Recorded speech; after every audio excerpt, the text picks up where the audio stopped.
시청자 여러분 안녕하십니까. 5월 8일 JTBC 아침엔을 시작합니다. 먼저 오늘 아침 주요 뉴스입니다. 국민의힘 김문수 대선 후보와 무소속 한덕수 예비 후보가 단일화를 위해 만났지만 합의하지 못했습니다. 두 사람은 오늘 다시 만나기로 했는데 국민의힘 지도부는 단일화의 압박 수위를 높이고 있습니다.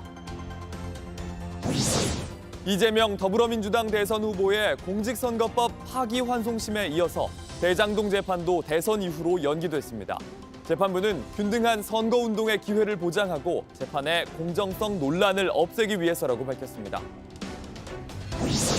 프란치스코 교황의 뒤를 이을 새 교황을 뽑는 콘클라베에서 검은 연기가 피어오르면서 첫 번째 투표 실패를 알렸습니다. 투표권을 가진 추기경대는 새 교황이 나올 때까지 매일 투표를 이어가는데 이르면 내일 결과가 나올 수 있습니다. 미국 연방준비제도가 트럼프 대통령의 끊임없는 금리 인하 압박에도 불구하고 기준금리를 동결했습니다. 파월 연준 의장은 고강도 관세 정책의 여파로 물가와 실업 문제 등 경제 불확실성이 커졌다고 진단했습니다. 김문수 국민의힘 대선 후보와 한덕수 무소속 예비 후보가 단일화를 위해 만났지만 아무 소득 없이 끝났습니다. 국민의힘 지도부는 심야 의원총회를 열고 두 후보에게 TV 토론을 통한 당 차원의 단일화를 제안했는데 두 사람은 오늘 다시 만나 단일화의 불씨를 잇기로 했습니다. 김문수 후보는 잠시 후 8시 반 긴급 기자회견도 예고했습니다. 이재승 기자입니다.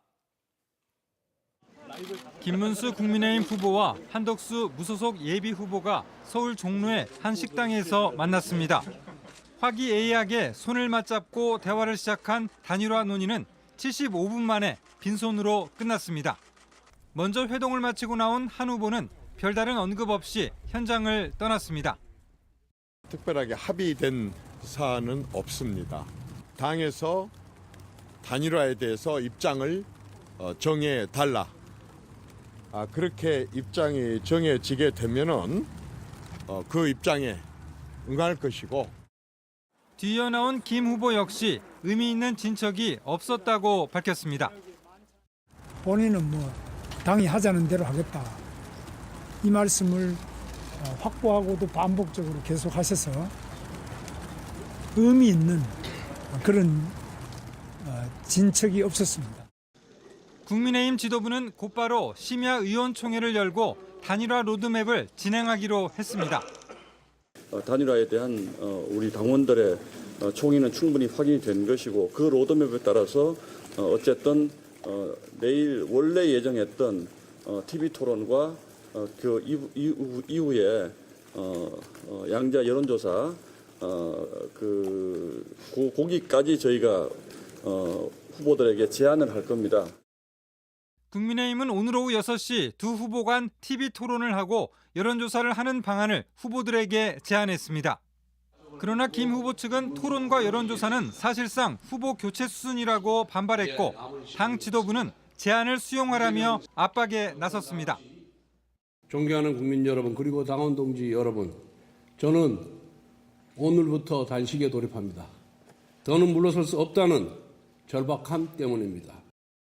한 후보 측은 토론회에 참여하겠다며 김 후보가 제안한 추가 회동도 일정을 조정해 수용하겠다고 밝혔습니다. 김 후보로서는 11일 대선 후보 등록 마감일까지 버티어 서두르지 않겠다는 전략을 세운 걸로 보입니다. 시간은 김문수 후보에 유리하고 여론은 한덕수 후보에 유리한 상황에서 두 후보 간 접점을 찾기가 쉽지 않을 전망입니다. JTBC 이재승입니다. 민주당 이재명 후보의 선거법 위반 사건 파기환송심이 대선 이후로 미뤄졌습니다. 균등한 선거운동의 기회를 보장하겠다는 게 재판부가 밝힌 이유입니다. 계속 진행 중이던 대장동 재판도 마찬가지로 대선 이후로 결정됐습니다. 이제 대선 전 이 후보의 사법 리스크에 변수는 없을 걸로 보입니다. 김태영 기자입니다.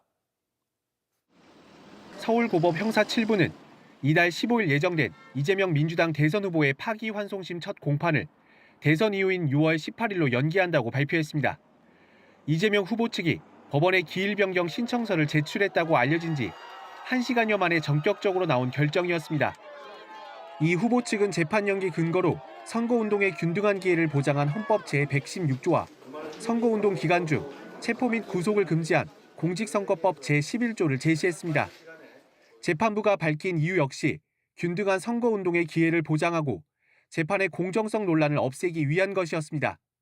정치적 중립 논란까지 의식한 듯 재판부는 법원 내외부의 어떠한 영향이나 간섭을 받지 않고 헌법과 법률에 따라 공정하게 재판해왔고 앞으로도 마찬가지라고도 덧붙였습니다. 이달 1일 대법원이 유죄 취지로 고법으로 사건을 돌려보낸 다음 날 파기환송심 재판부는 곧바로 사건을 배당하고 첫 번째 기일을 잡았습니다. 집행관이 직접 소환장을 피고인에게 전하는 방식을 택하면서 속도전에 대한 논란이 커졌습니다. 민주당은 조희대 대법원장에 대한 탄핵뿐 아니라 특검, 청문회까지 추진하며 정치와 사법이 충돌하는 양상이 벌어졌습니다. 그런데 법원이 어린이날 연휴가 끝나자마자 돌연 공판기일을 연기한 겁니다. 이로써 파기환송심 재판부가 대선 이후로 재판을 미루면서 대선 전 확정 판결을 놓고 불거졌던 논란은 일단 봉합될 것으로 보입니다. JTBC 김태영입니다. 이재명 후보가 받고 있는 5개의 재판 중 정식 재판이 시작된 건 3개입니다. 재판부가 이 후보의 기일 변경을 줄줄이 받아들이면서 1심 무죄였던 위증교사 사건의 재판 일정도 바뀔 가능성이 커졌습니다. 조혜연 기자입니다.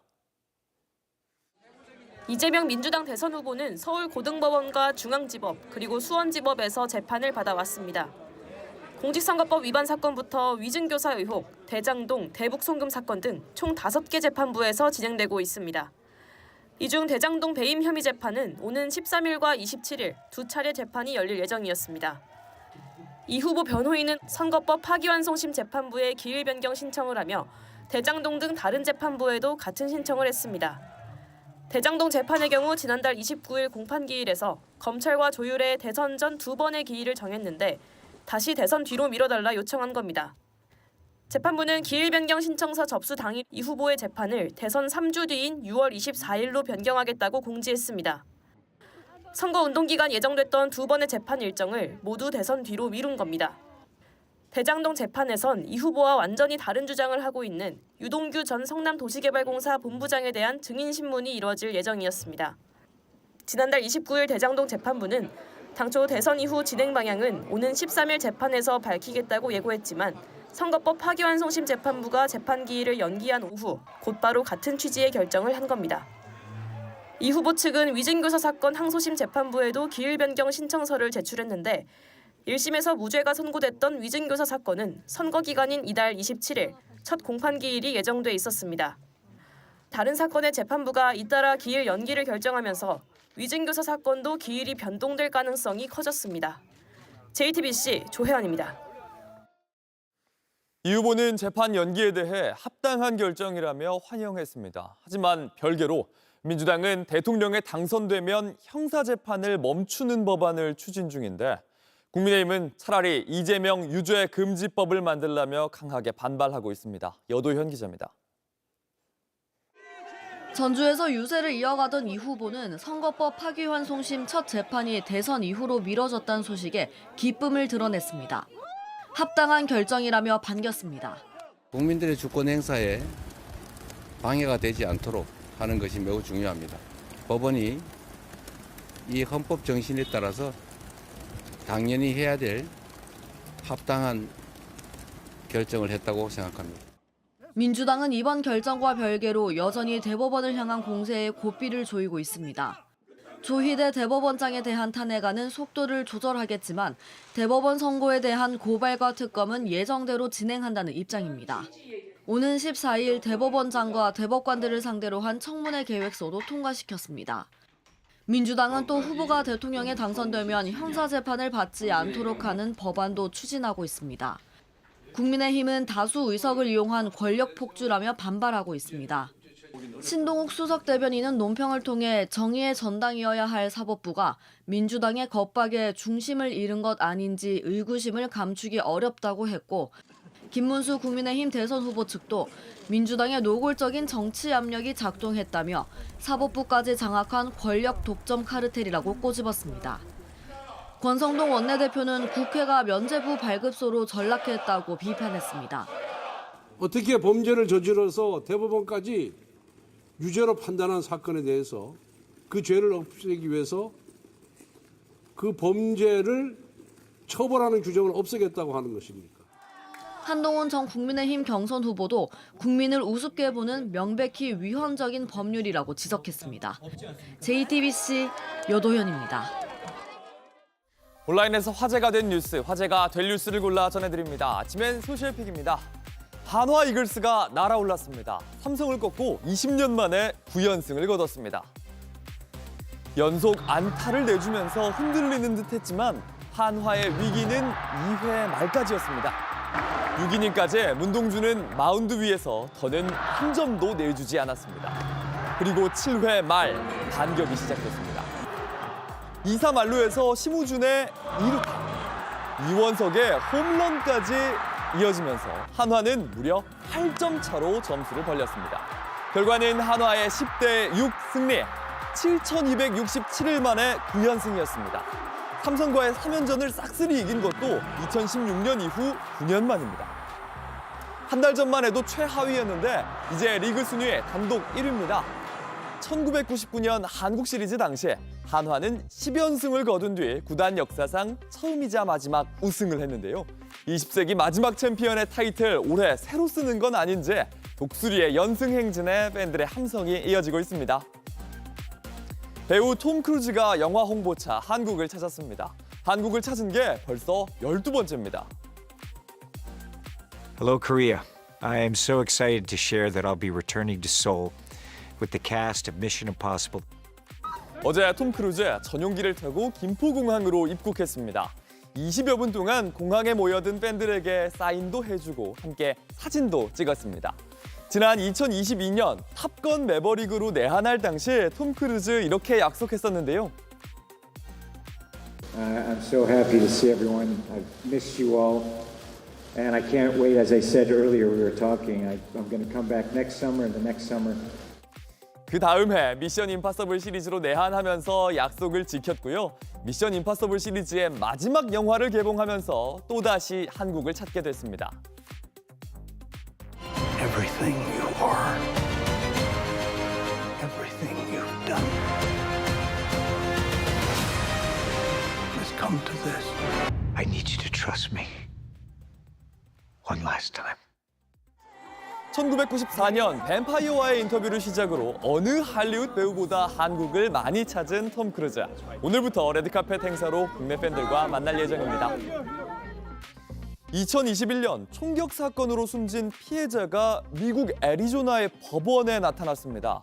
여동생이 인공지능으로 되살린 건데 재판에 소환한 이유는 뭐였을까요? I am a version of Chris Pelkey recreated through AI that uses my picture and my voice profile. 2021년 크리스 펠키는 애리조나의 도로에서 가브리엘 호르카시타스에게 총을 맞았습니다. 도로에서 말다툼하던 도중 사건이 벌어졌습니다. 유족들은 피해자의 사진과 목소리를 이용해 인공지능으로 되살렸고 재판에서 이 메시지를 전달했습니다. To Gabriel Horcasitas, the man who shot me. It is a shame we encountered each other that day in those circumstances. In another life, we probably could have been friends. I believe in forgiveness and in God who forgives. I always have, and I still do. 한 인터뷰에서 가족들은 고인이 이 사람을 용서했을 거란 믿음이 있었고 이걸 전달하고 싶다고 했습니다. 현지 매체는 사랑의 프랑켄슈타인 이렇게 표현하기도 했는데 판사는 이 기술과 발언을 긍정적으로 해석한 걸로 알려졌습니다. 인공지능이 사회 전반에 확산하면서 미국에선 재판에서 이 기술을 어떻게 받아들여야 할지 논의가 이어질 걸로 보입니다.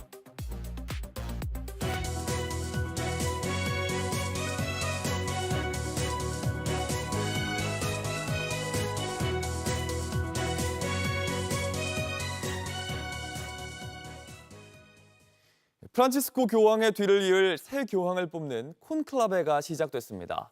하지만 첫날 시스티나 성당 굴뚝에선 검은 연기가 올라와서 첫 투표에 실패를 알렸는데요. 새 교황 선출을 알리는 흰 연기에 빠르면 내일 피어오를 걸로 보입니다. 조민중 기자입니다. 굴뚝에서 검은 연기가 피어오릅니다. 새 교황 선출에 실패했다는 뜻입니다. 현지 시간 7일 바티칸 시스티나 성당에서 열린 콘클라베에서 추기경들이 새 교황 선출 합의에 실패했습니다. 새 교황은 추기경 133명이 투표해 3분의 2 이상의 지지를 얻어야 합니다. 결과가 나오면 투표용지를 묻고 태우는데 검은 연기는 재투표, 흰 연기는 새 교황이 나왔다는 뜻입니다. 이날 검은 연기가 나옴으로써 추기경들은 다시 투표에 들어갔습니다. 성 베드로 광장을 가득 메운 수많은 신도들은 첫 투표 실패를 아쉬워하며 새 교황에 대한 기대를 키우고 있습니다. Con este nuevo papa que traiga ideas pues muy buenas para todo el mundo, que se acabe la guerra, que se acabe el hambre en el mundo. 첫날 한 번의 투표와 달리 이튿날부턴 오전 오후 각각 2번씩 총 4번을 투표합니다. 추기경들은 콘클라베에 앞서 열린 마지막 비공개 회의에서 새 교황은 현실 속 사람들과 가까운 목자여야 한다는 공감대를 이룬 것으로 알려졌습니다. 외신들은 중도 성향인 교황청 2인자 피에트로 파롤린과 아시아의 프란치스코라 불리는 루이스 안토니오 타글레를 유력한 후보로 보고 있습니다. 최초의 아시아 출신 교황 또는 흑인 교황이 나올 가능성도 거론됩니다. 2005년과 2013년에는 투표 이틀 만에 새 교황이 나왔습니다. 프란치스코 교황도 2013년 콘클라베에서 이틀째 5번째 투표 만에 선출됐습니다. 외신들은 현지 시간 8일 또는 9일 투표에서 교황이 결정될 가능성이 크다고 예측했습니다. JTBC 조민주입니다. 밤사이 경주에서 2차례 지진이 일어났습니다. 어제 저녁 7시 55분 경북 경주시 남서쪽 17km 지역에서 규모 2.0의 지진이 일어난 데 이어서 3시간 뒤인 11시 8분에도 같은 곳에서 규모 2.5의 지진이 다시 발생했습니다. 기상청은 두 지진 모두 실내에서 거의 모든 사람이 지진을 느끼는 진도 3의 흔들림이 감지됐다고 밝혔습니다. 이번 지진이 발생한 곳은 지난 2016년 규모 5.8의 강진이 발생한 곳에서 10km 떨어진 곳입니다. 공수처가 최상병 사건 수사 외압 의혹과 관련해 대통령실 압수수색에 나섰습니다. 이른바 VIP 경로서를 확인하기 위한 걸로 보입니다. 영장의 피의자는 윤석열 전 대통령, 혐의는 직권남용입니다. 유선희 기자입니다. 공수처가 최상병 순직 사건 외압 의혹과 관련해 대통령실 압수수색에 나섰지만 대통령실의 거부로 실패했습니다. 윤석열 전 대통령은 지난해 이맘때 기자회견에서 의혹을 부인했는데 보고 만약에 국민들께서 이거는 봐주기 의혹이 있다, 납득이 안 된다라고 하시면은 그때는 제가 특검하자고 먼저 주장을 하겠습니다. 공수처는 영장에 윤 전 대통령을 직권남용 혐의 피의자로 적었습니다. 2023년 7월 31일 회의에서 윤 전 대통령이 경로한 뒤 임성근 전 해병대 1사단장의 과실치사 혐의가 빠졌다는 VIP 경로설 의혹을 겨냥한 수사라는 해석이 나옵니다. 이종섭 당시 국방부 장관은 이날 회의 직후인 오전 11시 54분 02-800-7070 전화를 받은 뒤 이첩 보류 지시를 내렸습니다. 이 전화를 건 사람이 누군지 또 이첩 보류 지시와 연관이 있는지 수사하고 있는 겁니다. 공수처는 해당 회의 자료와 내선 통화 기록 서버를 압수 대상에 포함시켰습니다. JTBC는 지난해 5월 28일 이 전 장관의 통신 기록을 확인해 7070 통화 사실을 보도했는데 대통령실이 쓰는 02800으로 시작하는 번호로 전화가 걸려왔고 168초 동안 통화가 이어진 걸로 확인됐습니다. 이 번호 가입자인 대통령 경호처는 바로 그 다음 날 가입을 해지했다가 재개통했습니다. 이 전 장관과 7070 통화 1시간 뒤엔 임기훈 당시 국방비서관과 임종득 당시 국가안보실 2차장이 통화했고 오후 6시 53분엔 조태용 당시 안보실장도 임 전 비서관과 통화했습니다. 공수처가 압수수색 대상에 국가안보실까지 포함시키면서 세 사람의 연속 통화 경위도 수사할 것으로 보입니다. JTBC 유선입니다. SK텔레콤 유심 해킹 사태와 관련해 최태원 SK 회장이 직접 사과했습니다. 사태 해결을 위해서 모든 책임을 다하겠다고 했는데 해지 위약금을 면제해야 한다는 요구에는 답을 주지 않았습니다. 전다빈 기자입니다. 최태원 SK그룹 회장이 직접 연단에 올라 대국민 사과에 나섰습니다. 사이버 침해 사고로 고객분들과 국민들께 불안과 불편을 초래했습니다. 이 모든 분들께 다시 한번 사과드립니다. 지난달 18일 SK텔레콤 유심 정보가 해킹된 지 19일 만입니다. 그룹 총수가 전면에 나선 건 썰물처럼 빠져나가는 가입자 등 그룹 차원의 위기감이 반영된 걸로 보입니다. 최 회장은 그간 불거졌던 늑장 대응 논란과 뒤이은 유심 대란 사태 등 미흡한 대처에 대해서도 다시 한번 고개를 숙였습니다. 바쁜 일정 속에서 매장까지 찾아와 오래 기다리셨거나 또 해외 출국을 앞두고 촉박한 일정으로 마음을 졸이신 또 많은 고객분들의 불편이 크셨습니다. 앞으로는 외부 전문가가 참여하는 정보보호혁신위원회를 만들어 그룹 전반의 보안 문제를 개선하겠다고 밝혔습니다. 안보 체계를 제대로 세우는 게 중요하다고 생각합니다. 그래서 보안 문제를 넘어서 이것이 저희한테는 안보고 생명이다라는 생각을 갖고 다만 국회를 중심으로 압박 수위를 높이고 있는 위약금 면제 여부와 관련해선 선을 그었습니다. 이용자의 아마 형평성 문제와 법적 문제 등을 같이 검토를 해야 되는 것으로 제가 이사회 멤버가 아니다 보니 드릴 수 있는 말씀이 여기까지인 거. 위약금 면제 문제는 오늘 열릴 SK텔레콤 유심 해킹 사건 청문회에서 집중 논의될 전망인데 최 회장은 대미 통상 관련 행사 참석을 이유로 불출석 사유서를 제출했습니다. 한편 SK텔레콤 측은 현재 로밍한 가입자를 제외한 2,400만 명 전원이 유심 보호 서비스에 가입했다고 밝혔습니다. 또 다음 주 중 유심 물량이 풀리며 유심 교체 작업도 속도를 낼 거라고 설명했습니다. JTBC 전다빈입니다. 미국 중앙은행 연방준비제도가 또다시 기준금리를 동결했습니다. 트럼프 대통령의 금리 인하 압박 속에서 3차례 연속 동결한 건데 파월 의장은 금리 동결의 이유에 대해 관세 정책으로 인한 불확실성을 거론했습니다. 워싱턴 정강현 특파원입니다. 미국 중앙은행 연방준비제도가 기준금리를 또 한 번 동결했습니다. 현지 시간 7일 현재 수준인 4.25%에서 4.5%를 유지하겠다고 밝혔습니다. 연준은 관세 정책에 따른 경제 불확실성을 동결 배경으로 꼽았습니다. The tariff increases announced so far have been significantly larger than anticipated. All of these policies are still evolving, however, and their effects on the economy remain highly uncertain. 트럼프 대통령은 앞서 파월 의장에 대한 해고까지 거론하며 금리 인하를 압박했지만 파월 의장은 트럼프 취임 이후 3차례 모두 금리 동결 결정을 했습니다.